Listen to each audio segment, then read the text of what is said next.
नमस्कार दोस्तों, Byju's government exam prep channel में आप सभी का स्वागत है। आज हम आपके सामने 12 जुलाई 2021 के करंट अफेयर्स प्रस्तुत कर रहे हैं, जो आपके लिए अलग अलग सरकारी परीक्षाएं जिन्हें एसएससी के द्वारा, बैंक के द्वारा, विभिन्न राज्यों में पुलिस संगठनों के द्वारा संचालित किया जाता है। आज के हम अपने पहले सेक्शन को देखते हैं, नेशनल अफेयर्स। और यहाँ पर हमने अपनी पहली न्यूज़ लिया है जम्मू एंड कश्मीर डिलिमिटेशन, यानी जम्मू और कश्मीर में परिसीमन। आप ध्यान रखें, परिसीमन या डेलिमिटेशन का मतलब ये रहता है कि किसी भी राज्य में अगर हम देखें या केंद्र शासित प्रदेश के भाग में देखें तो जनसंख्या का जो एक वृद्धि होती है उसके अनुपात में किसी भी लोकसभा या राज्य की विधानसभा की जो सीटें हैं वहाँ पर जनसंख्या का अनुपात एक लगातार समान रूप में बना रहे, इसके लिए परिसीमन की आवश्यकता होती है। अगर हम जम्मू कश्मीर की बात करें तो अगस्त 2019 के पहले, यानी जब तक जम्मू कश्मीर का विशेष दर्जा समाप्त नहीं किया गया था, क्योंकि आप सभी जानते हैं 2019 में इसको समाप्त किया गया, तो 2019 के पहले जब विशेष दर्जा जम्मू कश्मीर के पास था, जम्मू कश्मीर में जो लोकसभा की सीट है उनका डिलिमिटेशन या परिसीमन संविधान के अनुसार किया जाता था। लेकिन जम्मू कश्मीर विधानसभा की जो सीटें हैं उनका परिसीमन Jammu and Kashmir representation of the people's act 1957 के द्वारा किया जाता था। इस व्यवस्था में अब परिवर्तन हो गया है, क्योंकि जम्मू कश्मीर का विशेष दर्जा समाप्त हो गया है और जम्मू कश्मीर और लद्दाख दो केंद्र शासित प्रदेश बना दिए गए हैं, जहां पर जम्मू कश्मीर में विधानसभा की व्यवस्था है जैसा दिल्ली और पुडुचेरी में है। जम्मू कश्मीर में अगर हम परिसीमन की बात करें तो 1963, 1973 और 1995 में हो चुका है। अंतिम परिसीमन जो जम्मू कश्मीर का किया गया था उसमें परिसीमन आयोग के अध्यक्ष थे जस्टिस रिटायर्ड के गुप्ता, और ये 1981 की जनगणना के आधार पर किया गया। 2001 की जनगणना के जो आंकड़े थे उसके आधार पर जम्मू कश्मीर में परिसीमन नहीं किया गया। इसका कारण यह था कि जम्मू कश्मीर की विधानसभा के द्वारा एक प्रस्ताव पारित कर दिया गया था जिसमें 2026 तक परिसीमन की जो व्यवस्था है उस पर एक तरह से प्रतिबंध लग गया था। तो इसी कारण से कोई परिसीमन 2001 की जनगणना के आधार पर नहीं किया गया। अब 2019 में जम्मू कश्मीर का जब विशेष दर्जा समाप्त हो गया है तो उसके बाद नए केंद्र शासित प्रदेश के रूप में जम्मू कश्मीर, जिसमें विधानसभा भी है, भारत सरकार ने 6 मार्च 2020 को एक कमीशन की स्थापना की जो डिलिमिटेशन कमीशन कहलाता है। इसमें ध्यान रखें, जम्मू कश्मीर के अलावा असम, अरुणाचल प्रदेश, मणिपुर और नागालैंड, वहाँ की भी परिसीमन की व्यवस्था इनके द्वारा की जाएगी। इस कमीशन के अगर हम अध्यक्ष की बात करें तो सुप्रीम कोर्ट की पूर्व न्यायाधीश हैं रंजना प्रकाश देसाई, इसकी चेयरमैन है। इसी के साथ साथ भारत के मुख्य निर्वाचन आयुक्त सुशील चंद्रा और जम्मू कश्मीर के चुनाव आयुक्त इसमें एक्स ऑफिसियो या पदेन सदस्य के रूप में है। जब आप एक्स ऑफिसियो या पदेन कहते हैं, इसका मतलब वह व्यक्ति पहले से किसी पद पर है, इसीलिए उसको किसी और जगह पर पद दिया जा रहा है। जम्मू कश्मीर का जो पुनर्गठन बिल लाया गया है, Jammu and Kashmir reorganisation bill, इसके अनुसार जम्मू और कश्मीर में जो सीटें हैं विधानसभा की वो 107 से बढ़कर 114 हो जाएंगी। कोविड-19 के कारण ये आयोग बहुत पूर्ण रूप से कार्य नहीं कर पाया, इसकी बैठकें पूर्ण रूप से नहीं हो पाई। इसी कारण से 4 मार्च 2021 को भारत सरकार ने इसमें 1 साल का कार्य विस्तार दे दिया है। अपने दूसरे समाचार को हम देखते हैं, Sikkim home to 27% of India's flowering plants. Sikkim Bharat के 27% फूलों के पौधों का घर है। भारत में एक सर्वेक्षण किया गया जिसके अनुसार सिक्किम में भारत में जितने भी अलग अलग फूलों की प्रजातियां हैं उसके 27% भाग एक तरह से पाया जाता है। अगर हम सिक्किम की बात करें तो यहाँ पर काफ़ी विविधता पाई जाती है। अगर ऊंचाई के अनुसार देखें तो माना जाता है कि लगभग 300 मीटर की ऊंचाई से लेकर 8000 मीटर से ज़्यादा ऊंचाई यहाँ पर पाई जाती है। आप ध्यान रखें, हिमालय के क्षेत्र में अगर हम भारत की सबसे ऊंची चोटी की बात करें, कंचनजंगा, वो यहीं पर स्थित है सिक्किम में। तो इतने ऊंचाई का जो बड़ा अंतर है, इसी कारण से यहाँ पर जो पारिस्थितिकी तंत्र है उसमें विविधता दिखती है, और इसी कारण से प्रमुख रूप से वनस्पतियों में इतनी अधिक विविधता दिखाई पड़ती है। यहाँ पर अगर हम देखें तो सब अल्पाइन वेजिटेशन के साथ साथ टेम्परेट और ट्रॉपिकल, यानी यहाँ पर उष्णकटिबंधीय, समशीतोष्ण और उप अल्पाइन तीनों प्रकार की वनस्पतियां प्रमुख रूप से पाई जाती हैं। इसीलिए फूलों की प्रजातियों में भी इतनी अधिक विविधता सिक्किम में देखी जाती है। प्रमुख रूप से अगर हम देखें तो कंचनजंगा जो जैवमंडल का क्षेत्र है वो सिक्किम में प्रमुख रूप से स्थापित है और वो फूलों की विविधता के लिए प्रमुख रूप से उत्तरदायी माना जाता है।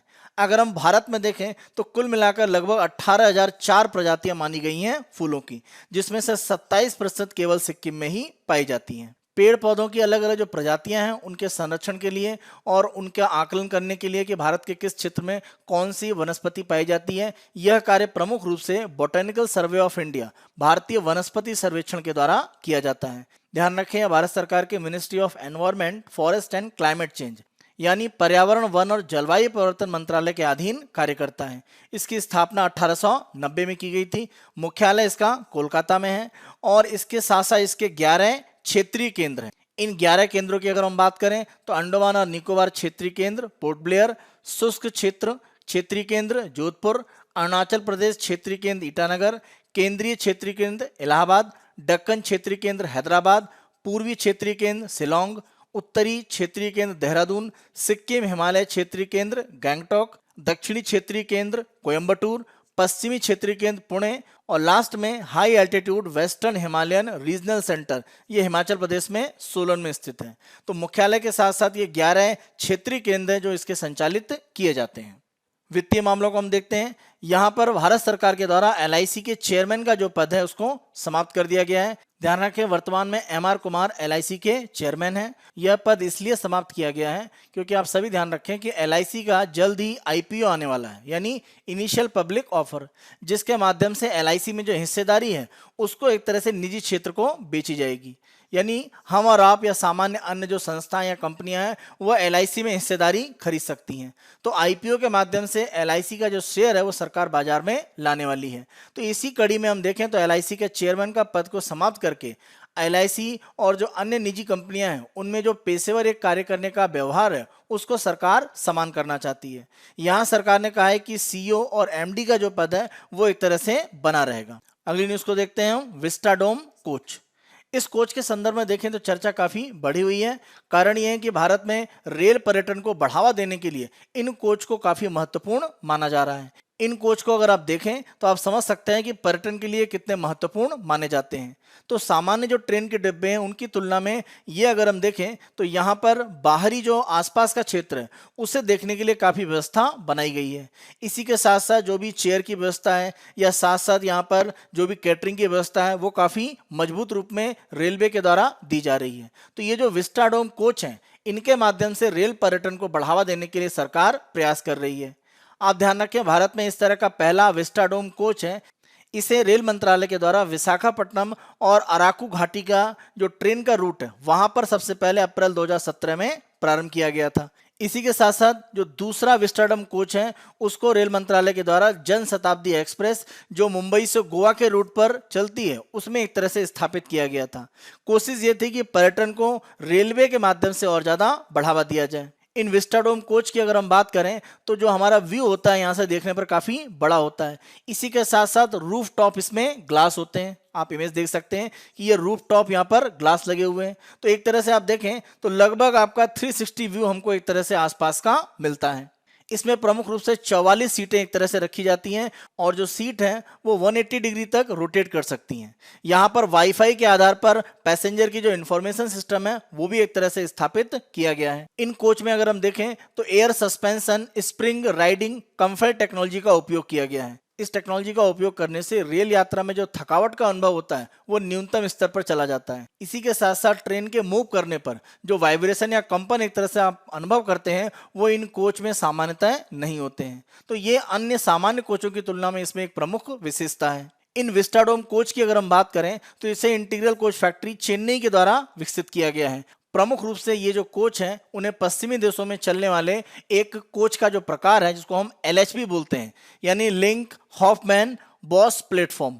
तो ये जो एलएचबी प्लेटफॉर्म है इसी प्लेटफॉर्म और टेक्नोलॉजी का उपयोग करते हुए इंटीग्रल कोच फैक्ट्री चेन्नई के द्वारा ये विस्टाडोम कोचों का एक तरह से निर्माण किया जा रहा है। दक्षिणी पश्चिमी रेलवे के द्वारा 11 जुलाई से अपने ट्रेन के जो रूट हैं उनमें विस्टाडोम कोच का उपयोग प्रारंभ किया जा रहा है और इसका पहला उपयोग यशवंतपुर से लेकर मंगलुरु के बीच में जो एक ट्रेन यहाँ पर संचालित की जाती है उसमें इसका उपयोग किया जा रहा है। माना जा रहा है कि ये जो रूट है कर्नाटक में ये प्रमुख रूप से पश्चिमी घाट के क्षेत्र से जाता है जो पर्यटन के लिए काफी महत्वपूर्ण माना जाता है। तो माना जा रहा है कि इसकी शुरुआत करने से इन ट्रेन रूट पर पर्यटकों की जो आवाजाही है वो बढ़ेगी। तो ये पर्यटन को बढ़ावा देने के लिए प्रमुख रूप से महत्वपूर्ण माना जा रहा है। यहाँ पर आप इन कोचेस को देख सकते हैं कि जो फैसिलिटीज यहाँ पर है, ध्यान रखें कि इस कोच का जो लास्ट भाग होता है, अंतिम हिस्सा होता है, वहां पर अगर हम देखें तो एक तरह से 3 साइड यहाँ पर मिरर्स होते हैं। यहाँ पर अगर हम विंडो देखें तो काफी बड़ी एक तरह से लगाई गई है, जिस कारण से आसपास का जो पूरा व्यू है वो काफी आसानी से और स्पष्ट दिखाई पड़ता है। तो पर्यटन की मजबूती के लिए इन कोचेस को भारतीय रेलवे के द्वारा कुछ प्रमुख जो रूट है वहां पर प्रारंभ किया जा रहा है। जल्द इनको और ज्यादा जो पर्यटन के लिए महत्वपूर्ण रूट है वहां पर इनको स्थापित किया जाएगा। वियतनाम ने भारत में पहले मानद कौंसल को नियुक्त किया। ऑनररी कौंसल या मानद कौंसल का मतलब ये होता है कि किसी देश के द्वारा किसी विशेष व्यक्ति को, हो सकता है कि वो उद्योग जगत से हो, खेलों से संबंधित हो, या कोई सेलिब्रिटी हो, एक्टर एक्ट्रेसेस हो सकते हैं, उनको एक तरह से अपने काउंसिल के रूप में किसी देश में नियुक्त किया जाता है, जिससे उस देश के संबंध में व्यापार या पर्यटन या अन्य संभावनाएं उनको बढ़ाने के लिए वो कार्य करे। तो वियतनाम ने पहली बार एनएस श्रीनिवास मूर्ति को अपने मानद काउंसिल के रूप में बेंगलुरु में नियुक्त किया है। वियतनाम के व्यापार की जो संभावनाएं उनको दक्षिण भारत में और विशेष रूप से कर्नाटक में विस्तारित करने के लिए एक तरह से यह मानद काउंसिल वियतनाम के द्वारा पहली बार नियुक्त किए गए हैं। आप नाम ध्यान रखें, एनएस श्रीनिवास मूर्ति, और देश जिसने इसे नियुक्त किया है वियतनाम। अंतर्राष्ट्रीय समाचारों को हम देखते हैं। Indian origin aeronautical engineer to fly into space. तो यहां पर आप ध्यान रखें कि वर्जिन गैलेक्टिक, इस कंपनी के द्वारा स्पेस में टूरिज्म को विस्तारित करने के लिए प्रमुख रूप से कार्य किया जा रहा है। इसके फाउंडर हैं वर्जिन कंपनी के मालिक रिचर्ड ब्रैंसन। रिचर्ड ब्रैंसन के द्वारा अपनी कंपनी का ही जो स्पेसशिप एयरक्राफ्ट है यूनिटी 22, उसके माध्यम से आज के दिन में ही उनके द्वारा यात्रा की जा रही है अंतरिक्ष की। और इस अंतरिक्ष यात्रा में अगर हम देखें तो उनके साथ साथ शिरीष बंदला भी शामिल हैं, जो कि वर्जिन गैलेक्टिक में सरकारी मामलों और अनुसंधान कार्यों की उपाध्यक्ष हैं। तो वो वर्जिन गैलेक्टिक में वाइस प्रेसिडेंट के पद पर काम कर रही हैं। तो रिचर्ड ब्रैंसन के साथ साथ शिरीषा बंदाला भी इसमें ट्रेवल करने वाली हैं अंतरिक्ष में। शिरीष बंदाला की अगर हम बात करें तो भारतीय मूल की तीसरी महिला है जो अंतरिक्ष में जाने वाली हैं। इसके पहले आप देखें कल्पना चावला और सुनीता विलियम्स अंतरिक्ष में यात्रा कर चुकी हैं। जब हम भारतीय नागरिक की बात करते हैं अंतरिक्ष में यात्रा करने की, तो एक ही उदाहरण है विंग कमांडर राकेश शर्मा। क्योंकि आप ध्यान रखें, चाहे शिरीष बंदाला हो या इसके पहले अगर हम देखें सुनीता विलियम्स, या अगर हम कल्पना चावला की बात करें, तो भारतीय मूल जरूर था लेकिन नागरिकता उनके पास अमेरिका की थी। तो भारतीय मूल की तीसरी महिला हो गई हैं ये जो अंतरिक्ष में यात्रा करने वाली हैं। इस पूरी यात्रा में अगर हम देखें तो वर्जिन का एक यहाँ पर प्लेन है जिसके माध्यम से ये जो स्पेस क्राफ्ट है ये यहाँ पर फिक्स है। तो एक विशेष ऊंचाई पर जाने के बाद ये जो स्पेस क्राफ्ट है ये इसमें से एक तरह से बाहर निकलेगा और ध्वनि की रफ्तार से 3 गुने से ज्यादा रफ्तार से गति करते हुए ये हमारे वायुमंडल की जो ऊपरी परत है, यानी जहां पर वायुमंडल और एक तरह से अंतरिक्ष ये एक तरह से प्रारंभ होता है, यानी हमारा प्रमुख वायुमंडल जहां से समाप्त हो जाता है, तो ये लगभग 88 किलोमीटर की ऊंचाई जो मानी जाती है वहां तक जाएगा और वहां से वापस आके एक तरह से सामान्य विमान के रूप में ही एक तरह से लैंडिंग करेगा। इस दूसरे इमेज को अगर आप देखें तो ये वर्जिन गैलेक्टिक का स्पेस क्राफ्ट है जो एक तरह से धीरे धीरे अंतरिक्ष की तरफ गति कर रहा है और रफ्तार आप देखें तो लगभग ध्वनि की रफ्तार की 2 गुनी यानी 2 मैक की रफ्तार से गति कर रहा है। आप ध्यान रखें, अंतरिक्ष पर्यटन के लिए 2 कंपनियां प्रमुख रूप से प्रयास कर रही हैं। एक तो वर्जिन गैलेक्टिक, यहां पर हमने बात करी, इसी के साथ साथ अमेजन के जो चेयरमैन हैं जेफ बेजोस, उनकी कंपनी ब्लू ओरिजिन, उसके द्वारा भी एक तरह से अंतरिक्ष पर्यटन के लिए प्रयास किए जा रहे हैं। हम अपनी अगली न्यूज देखते हैं। Abiy Ahmed wins huge majority in Ethiopia polls. Ethiopia में जो वहां पर आम चुनाव हुए हैं वहां पर वर्तमान जो प्रधानमंत्री हैं अबी अहमद, उनके द्वारा एक तरह से भारी बहुमत से जो संसदीय चुनाव उनको जीता गया है। आप ध्यान रखें 2018 से प्रधानमंत्री पद पर एक तरह से वो नियुक्त हैं और कारण यह था कि 2018 से पहले देखें तो सरकार विरोधी बड़े प्रोटेस्ट इथोपिया में चल रहे थे। तो 2018 में उनकी नियुक्ति के बाद इथोपिया में एक तरह से शांति स्थापित है और इथोपिया में शांति स्थापना के जो उनके प्रमुख प्रयास थे, इसी कारण से 2019 में आप ध्यान रखें अबी अहमद को नोबेल पुरस्कार दिया गया था शांति के क्षेत्र का। राष्ट्रीय और अंतर्राष्ट्रीय व्यक्तित्व की अगर हम बात करें तो आज हमने यहाँ पर डिस्कस किया है एरिक गारसेटी को। इन्हें अमेरिका के राष्ट्रपति जो बाइडेन के द्वारा भारत में नए अमेरिका के राजदूत के रूप में नियुक्त किया गया है। वर्तमान में आप ध्यान रखें लॉस एंजल्स के मेयर के रूप में एरिक गारसेटी काम कर रहे हैं और 2013 से वो लॉस एंजल्स के मेयर हैं। इसी के साथ साथ नौसेना के पूर्व अधिकारी हैं और रोड्स स्कॉलर भी हैं, यानी रोड्स स्कॉलरशिप भी इनको मिल चुकी है। बुक्स एंड अवार्ड्स के सेक्शन में अगर हम देखें तो वर्ल्ड की वर्तमान में जो प्रमुख बेस्ट सेलर बुक्स हैं उनको हम यहाँ पर ले रहे हैं। पहली बुक हम देखते हैं एटॉमिक हैबिट्स, जेम्स क्लियर की। दूसरी बुक देखते हैं क्रिस्टिन हैना की द 4 विंड्स। तीसरी बुक हम देखते हैं द 4 एग्रीमेंट्स। इसे डॉन मैगुएल रियाज के द्वारा लिखा गया। डॉन मैगुएल रियाज की बुक, नाम ध्यान रखें, the 4 agreements. Green lights book की अगर हम बात करें तो ऑस्कर विजेता अभिनेता है मैथ्यू मैकॉनी, उनकी ये बुक है। और लास्ट हम बुक देखते हैं मार्क आर लेविन की बुक है अमेरिकन मार्क्सिज्म। स्पोर्ट्स न्यूज के अपने सेक्शन में आज हम प्रमुख रूप से यूरो 2020 की चर्चा करेंगे। आप ध्यान रखें 2020 नाम इसलिए यूज किया जा रहा है क्योंकि यह प्रतियोगिता पिछले वर्ष होनी थी, लेकिन कोविड-19 के कारण इसको स्थगित कर दिया गया और ये इस वर्ष आयोजित की गई है, लेकिन नाम इसका यूरो 2020 ही रखा गया है। तो इसका जो फाइनल है वो खेला गया है इंग्लैंड और इटली के बीच में, जहां पर दोनों के बीच में अगर हम सामान्य समय में देखें और एक्स्ट्रा टाइम में भी दोनों के बीच में जो गोल है वो 1-1 से बराबर थे। बाद में पेनल्टी शूटआउट के माध्यम से यहां पर निर्णय हुआ और इटली ने पेनल्टी शूटआउट में 3-2 से एक तरह से विजय प्राप्त करी और वो नए यूरो 2020 के चैंपियन बन गए हैं। ध्यान रखें 1968 में इटली ने इससे पहले खिताब जीता था और यूरो चैंपियनशिप की बात करें तो 1960 से ये प्रारंभ हुआ है और हर 4 साल के अंतर पर इसको आयोजित किया जाता है। तो ये इटली का दूसरा खिताब है 1968 के बाद। यूरो कप 2020 की अगर हम बात करें तो 11 शहरों में अलग अलग एक तरह से 11 देशों में इसको आयोजित किया गया। इसमें 11 देश थे, Azerbaijan, Denmark, England, Germany, Hungary, Italy, Netherlands, Romania, Russia, Scotland और स्पेन। तो इन देशों में प्रमुख रूप से जो 11 हैं, इन्हीं के 11 जो शहर हैं, वहां पर 12 जून से 12 जुलाई 2020 के बीच में यूरो 2020 आयोजित किया गया। जब यह प्रतियोगिता प्रारंभ हुई तो पुर्तगाल इसका एक तरह से डिफेंडिंग चैंपियन था, क्योंकि 2016 में फ्रांस में आयोजित यूरो कप को पुर्तगाल के द्वारा जीता गया था। यूरो कप की अगर हम ओपनिंग सेरेमनी की बात करें तो स्टेडियो ओलंपिको रोम में इसे किया गया था, इटली में 11 जून को। इसमें 24 देशों की टीमों ने पार्टिसिपेट किया। फाइनल 12 जुलाई को खेला गया और यह लंदन में वेम्बले स्टेडियम में खेला गया। यहां पर अगर हम रेफरी की बात करें तो नीदरलैंड्स के ब्jorn क्यूपर्स इसमें रेफरी के रूप में कार्य कर रहे थे। यहां पर जर्मनी और स्पेन 2 देश हैं जिन्होंने 3-3 बार यूरो कप का खिताब जीता है। इटली और फ्रांस की बात करें तो 2 बार जीत चुके हैं। इटली का ये 2020 का जो टाइटल जो उन्होंने 2021 में अभी जीता है, ये दूसरा उनका टाइटल है, उसके पहले 1968।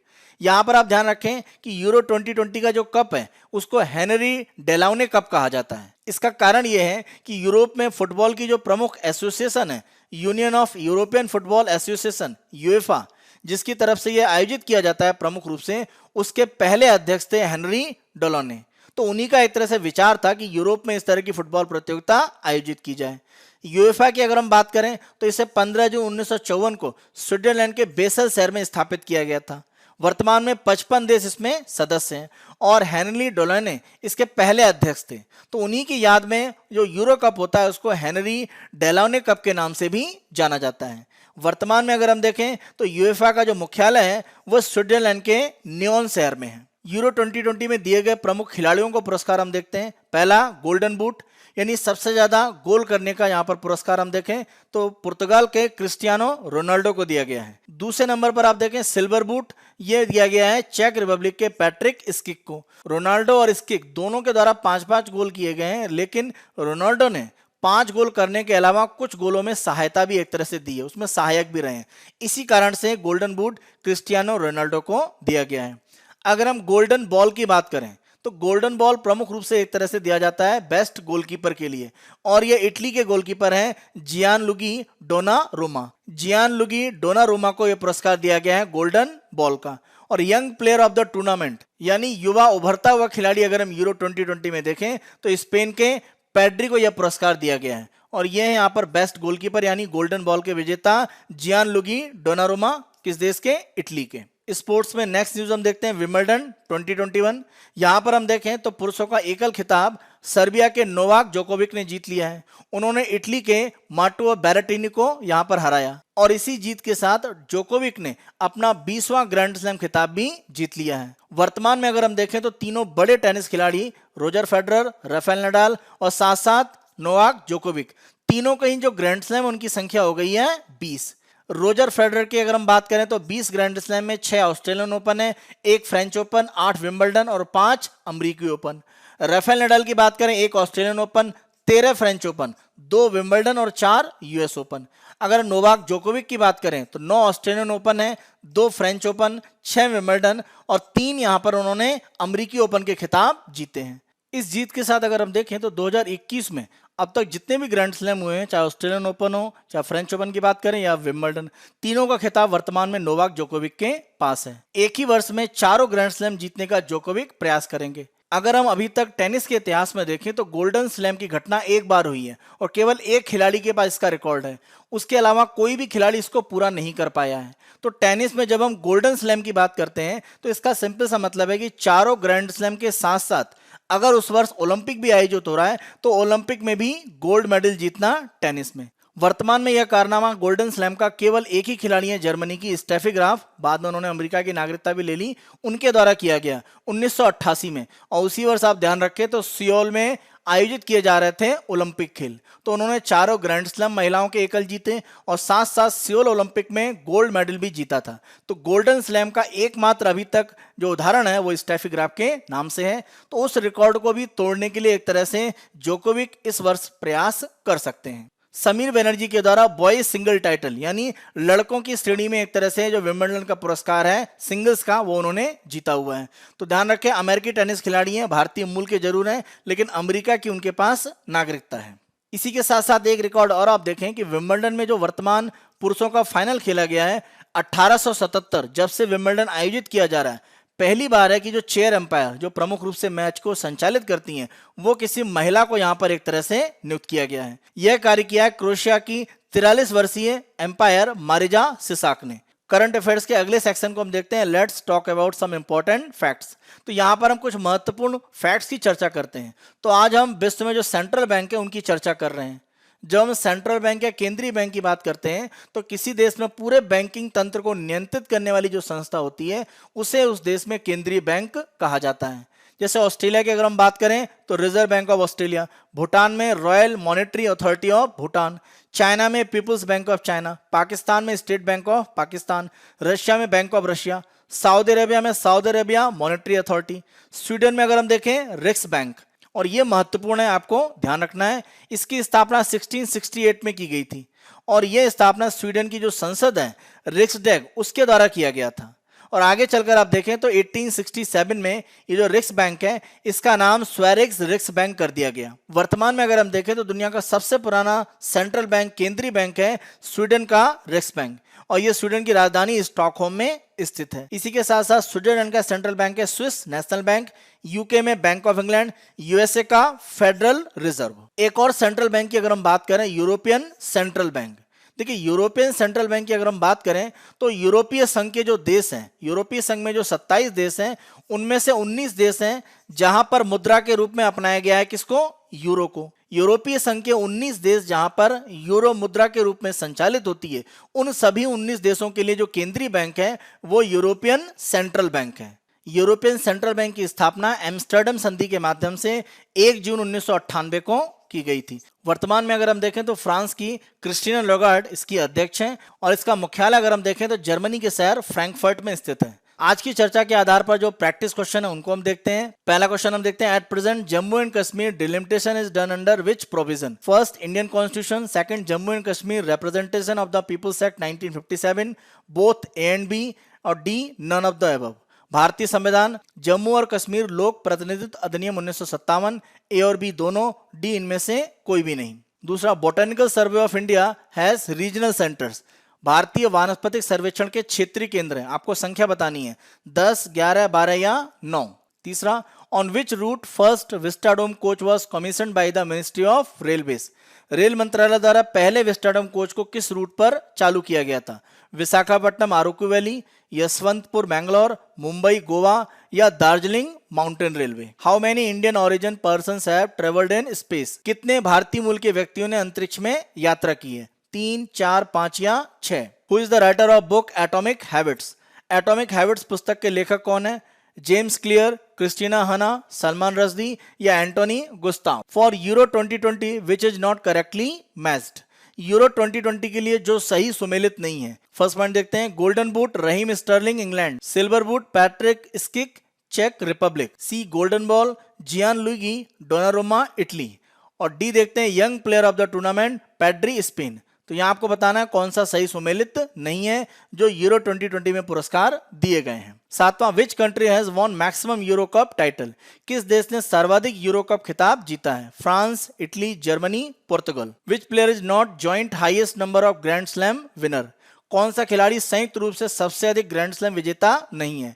Roger Federer, Novak Djokovic, Rafael Nadal या Pete Sampras. Which is the oldest central bank of the world, विश्व का सबसे पुराना सेंट्रल बैंक कौन सा है? स्वेरिक्स रिक्स bank, federal reserve, bank of England, reserve bank of India. और लास्ट क्वेश्चन देखते हैं हम, European central bank is the central bank of countries, यूरोपीय सेंट्रल बैंक देश का केंद्रीय बैंक है। आपको यहां पर बताना है कितने देशों के लिए यह सेंट्रल बैंक के रूप में कार्य करता है। For 19 countries, for 20 countries, for 27 countries और फॉर 28 कंट्रीज। ये हमारा 12 जुलाई 2021 का करंट अफेयर्स का भाग था। आने वाले दिनों में अन्य दिनों के करंट अफेयर्स हम आपको इसी तरह से प्रस्तुत करते रहेंगे। आपको जो प्रैक्टिस के लिए क्वेश्चन दिए गए हैं उनके आंसर आप कमेंट बॉक्स में जरूर करें। न्यूज को सुनकर उसके बाद इन क्वेश्चंस को आप करने का प्रयास करें कि जो भी आप न्यूज सुन रहे हैं उनके संबंध में क्वेश्चंस अगर पूछे जा रहे हैं तो कितने सटीक आप आंसर कर पाते हैं। Byju's government exam prep channel को आप बहुत पसंद कर रहे हैं। अधिक से अधिक संख्या में लाइक, शेयर और सब्सक्राइब करें। धन्यवाद।